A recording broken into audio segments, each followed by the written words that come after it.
DDA यानी कि Delhi development authority में बहुत शानदार नौकरियां निकली हुई हैं, बहुत सारी नौकरियां निकली हुई हैं। आप सब लोगों के लिए जानना है बहुत जरूरी है कि इसके फॉर्म फिल कैसे करना है, इसमें क्या सिलेबस आने वाला है, कैसे तैयारी करना है और कैसे आप लोगों को सिलेक्शन लेना है। तो फटाफट से हर चीज के बारे में डिस्कस कर लेते हैं। टोटल 687 वैकेंसीज निकली हुई है डीडीए में। इसमें अलग अलग पोस्ट है, बहुत सारी पोस्ट हैं। जो सबसे ज्यादा डिमांड में रहने वाली पोस्ट है यानी कि जो मोस्टली एस्पिरेंट्स का एम रहने वाला है वो है assistant section officer. Assistant section officer में 125 पोस्ट है। उसके बाद नेक्स्ट है जेएसए, उसमें 194 पोस्ट है। उसके बाद पटवारी है, उसमें 40 पोस्ट है। और उसके बाद आपका जूनियर इंजीनियर यानी कि जेई है सिविल में, उसमें टोटल 236 वैकेंसीज हैं। इनमें सबसे ज्यादा जो डिमांड में रहने वाली है वो है असिस्टेंट सेक्शन ऑफिसर, क्योंकि एसएससी सीजीएल लेवल की पोस्ट है। कुछ लोग तो ये भी कहते हैं कि एसएससी सीजीएल के असिस्टेंट सेक्शन ऑफिसर से बेटर होता है डीडीए का असिस्टेंट सेक्शन ऑफिसर। वो तो भाई पता नहीं कौन सा बेटर है, वो तो आप लोग ही कमेंट में बताना कि डीडीए का एसओ बेटर या एसएससी सीजीएल का एसओ बेटर। लेकिन वहां भी असिस्टेंट सेक्शन ऑफिसर है, यहाँ भी असिस्टेंट सेक्शन ऑफिसर है, दोनों ही असिस्टेंट सेक्शन ऑफिसर हैं, दोनों इक्विवेलेंट पोस्ट कह सकते हो। उसके बाद जो जेएसए है ये आपकी एसएससी सीएचएसएल की टक्कर की नौकरी है, यानी कि एएसओ सीजीएल की टक्कर की नौकरी है और जेएसए आपकी सीएचएसएल की टक्कर की नौकरी है। तो ये सीजीएल और सीएचएसएल की टक्कर की नौकरियां हैं और इनमें ना हर पोस्ट के लिए अलग अलग आप लोगों को एग्जाम पैटर्न होगा, तो वो सब हम डिस्कस कर लेंगे। कुछ पोस्ट का तो एग्जाम पैटर्न बिल्कुल सीजीएल जैसा है, कुछ का बिल्कुल सीएचएसएल जैसा है, कुछ में थोड़ा सा डिफरेंस है। तो वो सारी चीजें डिस्कस करेंगे ताकि आपको पता लगे कि आपको प्रिपरेशन कैसे करनी है। ये ग्रुप बी एंड सी की पोस्ट है और ये दिल्ली गवर्नमेंट के अंडर आती है। अब अगर एलिजिबिलिटी क्राइटेरिया की बात करें यानी कि एजुकेशन क्वालिफिकेशन और एज, तो जो एएसओ असिस्टेंट सेक्शन ऑफिसर उसमें आप लोगों को ग्रेजुएशन जरूरी है, ग्रेजुएशन होनी चाहिए और जो एज होनी चाहिए वो 30 साल से कम होनी चाहिए। फिर जेएससी की अगर बात करें तो इसमें 12th पास चाहिए आपको एजुकेशन क्वालिफिकेशन और आपकी एज लिमिट 18 से 27 साल होनी चाहिए। इसमें आप लोगों की टाइपिंग भी होगी। टाइपिंग अगर आप लोग इंग्लिश में करते हो तो आपकी 35 वर्ड्स पर मिनट की स्पीड होनी चाहिए और अगर आप लोग हिंदी में करते हो तो 30 वर्ड्स पर मिनट की स्पीड होनी चाहिए। फिर हम बात कर लेते हैं पटवारी की। पटवारी में ग्रेजुएशन होनी जरूरी है और एज लिमिट आपकी 21 से 27 साल है। फिर हम बात कर लेते हैं जूनियर इंजीनियर सिविल की। इसमें आप लोगों का डिप्लोमा होना चाहिए सिविल में और जो एज लिमिट है 18 से 27 साल। अब हम एक बार सिलेक्शन प्रोसीजर और एग्जाम पैटर्न की बात कर लेते हैं। सिलेक्शन प्रोसीजर आप लोगों का बहुत फास्ट होने वाला है, क्योंकि देखो जो फॉर्म फिल करने की डेट्स है ना वो 3 जून से 2 जुलाई तक तो फॉर्म फिल करने की डेट है और जो आपका एग्जाम होने वाला है, जो आपका स्टेज 1 होने वाला है वो आप लोगों का अगस्त में हो जाएगा।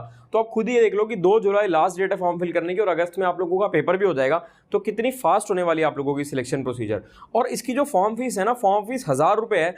तो इस रीजन से हम कह सकते हैं कि इसका थोड़ा सा कंपटीशन आप कह सकते हो कि थोड़ा सा कम रहेगा। क्या क्या रीजन है कंपटीशन कम रहने के? एक तो फॉर्म फीस ज्यादा है, इसलिए बहुत सारे ऐसे लोग होंगे जो फॉर्म फीस की वजह से फॉर्म ही नहीं भरेंगे। उसके बाद कुछ ऐसे लोग होंगे जिनको इसके बारे में पता ही नहीं होगा, बहुत सारे लोगों को पता ही नहीं होगा कि डीडीए है क्या।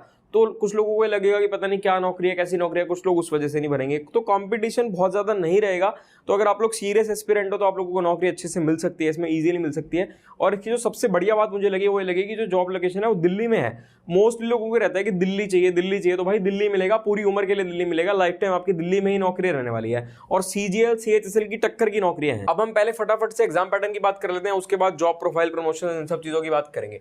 तो भाई देखो जो ये 2 नौकरियां है ना, एक तो असिस्टेंट सेक्शन ऑफिसर और एक जेएसए। अगर आप लोग एसएससी की प्रिपरेशन कर रहे हो तो आपको कुछ भी हटके, कुछ भी डिफरेंट इसके लिए करने की जरूरत है ही नहीं, क्योंकि सब कुछ ही वही आने वाला है, उससे अलग कुछ भी नहीं आने वाला। थोड़ा सा डिफरेंस है, वो डिफरेंस आप लोगों को बता देता हूं क्या है। पहले जेएसए की बात कर लेते हैं। जेएसए में जो टियर 1 जो स्टेज 1 होने वाला है उसमें वही आपके 4 सेक्शन आएंगे, मैथ्स, इंग्लिश, रीजनिंग और जीके।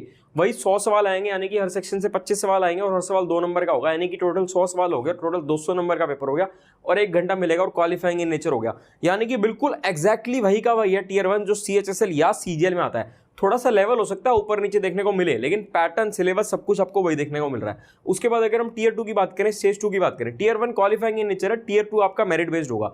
टियर 2 में भी आपके सारे के सारे वही सेक्शन आने वाले हैं, maths, reasoning, English, GK. Maths और रीजनिंग में 30-30 सवाल, हर सवाल 3 नंबर का, यानी कि 90 नंबर की मैथ्स और 90 नंबर की रीजनिंग और टोटल 1 घंटा मिलेगा इन दोनों के लिए। उसके बाद इंग्लिश में 40 सवाल, हर सवाल 3 नंबर का, यानी कि 120 नंबर की इंग्लिश। जीके में 20 सवाल, हर सवाल 3 नंबर का, यानी कि 60 नंबर की जीके और इंग्लिश और जीके के लिए भी टोटल आपको 1 घंटा मिलेगा। इसके बाद आएगी आपकी कंप्यूटर। कंप्यूटर में 15 सवाल और हर सवाल 3 नंबर का, यानी कि 45 नंबर का आपको कंप्यूटर देखने को मिलेगा। तो आप कह सकते हो कि ऑलमोस्ट सीएचएसएल जैसा ही पैटर्न है, कोई बहुत ज्यादा डिफरेंस है नहीं। चीजें वही है, बस सवाल थोड़े से ऊपर नीचे हो सकते हैं कि किसी सेक्शन में ज्यादा सवाल, किसी सेक्शन में कम सवाल, लेकिन पैटर्न ऑलमोस्ट आपका सिमिलर है। इसके बाद आपका स्किल टेस्ट होगा और टाइपिंग टेस्ट होगा, तो उसमें कोई ऐसी दिक्कत वाली बात है नहीं, कोई बहुत ज्यादा स्पीड चाहिए नहीं। फिर हम बात कर लेते हैं असिस्टेंट सेक्शन ऑफिसर की। ये तो मैंने आपको बताया था जेएसए के बारे में, अब बताता हूँ assistant section officer. Assistant section officer का पैटर्न एग्जैक्टली वही का वही है जो सीजीएल का होता है, यानी कि जो टीयर 1 है वो क्वालिफाइंग इन नेचर होगा, जैसे कि जेएसए का बताया सेम टीयर 1 रहेगा क्वालिफाइंग इन नेचर। जो टीयर 2 जो स्टेज 2 रहेगा वो भी सेम रहेगा, लेकिन उसमें क्या होगा, जैसे जेएसए में और एएसओ में क्वेश्चंस ऊपर नीचे हैं। जैसे इसमें आपके इंग्लिश के 40 सवाल आ रहे थे जेएसए में, और आपके एएसओ में इंग्लिश के 45 सवाल आ जाएंगे, जीके में आपके 25 सवाल आ जाएंगे। मतलब जो सीजीएल का पैटर्न रहता है, सीजीएल का पैटर्न आप सब लोगों को पता ही होगा, जिनको नहीं पता हमारी वीडियो देख लेना, एग्जैक्टली वही का भी पैटर्न रहने वाला है एएसओ का। अब बात कर लेते हैं पटवारी की। पटवारी का जो एग्जाम पैटर्न है थोड़ा सा डिफरेंट है, तो इसके लिए आप लोग एक बार डिटेल नोटिफिकेशन पढ़ लेना और उस हिसाब से आप लोग अपनी प्रिपरेशन करना। जो जूनियर इंजीनियर सिविल है, इसका जो एग्जाम पैटर्न है, इसमें एक तो वही 4 चीजें आनी है आपकी, मैथ्स, रीजनिंग, जीके और इंग्लिश, और इसके साथ साथ आपका सिविल ट्रेड भी आएगा, क्योंकि देखो जूनियर इंजीनियर है सिविल में, तो सिविल ट्रेड पर आप लोगों का सवाल आएगा। अब बात कर लेते हैं जॉब प्रोफाइल की और प्रमोशंस की। तो भाई देखो, जॉब प्रोफाइल की अगर बात करें तो बहुत शानदार, बहुत अच्छी नौकरी है, मजेदार नौकरी है। मोस्टली आपकी ऑफिस जॉब है, डेस्क जॉब है, बहुत ज्यादा फील्ड जॉब नहीं है। लेकिन हाँ, जो पटवारी है, पटवारी में आपको थोड़ा सा फील्ड जॉब भी रहेगा। लेकिन अगर एएसओ और जेएसए की बात करें, जो मोस्ट डिमांड में रहने वाली इसकी नौकरियां हैं, वो आपकी पूरी डेस्क जॉब है, आपकी बिल्कुल ऑफिस जॉब है। वर्कलोड बहुत ज्यादा नहीं रहता है, यानी कि जो वर्क लाइफ बैलेंस रहता है आपका बहुत बढ़िया रहता है, बहुत शानदार रहता है, आपको कोई दिक्कत नहीं आती। और प्रमोशनल एस्पेक्ट्स इसके बहुत अच्छे हैं। दिल्ली सरकार की, दिल्ली गवर्नमेंट की जितनी भी नौकरियां हैं, ऑलमोस्ट सब में आपको प्रमोशनल एस्पेक्ट्स अच्छे देखने को मिलेंगे। और डीडीए में भी इसमें आपके प्रमोशनल एस्पेक्ट्स बहुत ही शानदार, बहुत ही बढ़िया मिलेंगे। तो भाई इसकी प्रिपरेशन करो, आप लोग बिल्कुल भी ढीले मत पड़ जाना, ढील नहीं देनी किसी भी चीज़ में, आप लोगों को सीरियस होकर प्रिपरेशन करनी है। कुछ भी डाउट तो मुझसे पूछो, इंस्टाग्राम, टेलीग्राम सारे डिस्क्रिप्शन में है ही। हमारे दोनों चैनल कपूर गुरुकुल और कपूर गुरुकुल क्लासेस को सब्सक्राइब करो, ठीक है। फिर मिलेंगे आपसे अगली वीडियो में।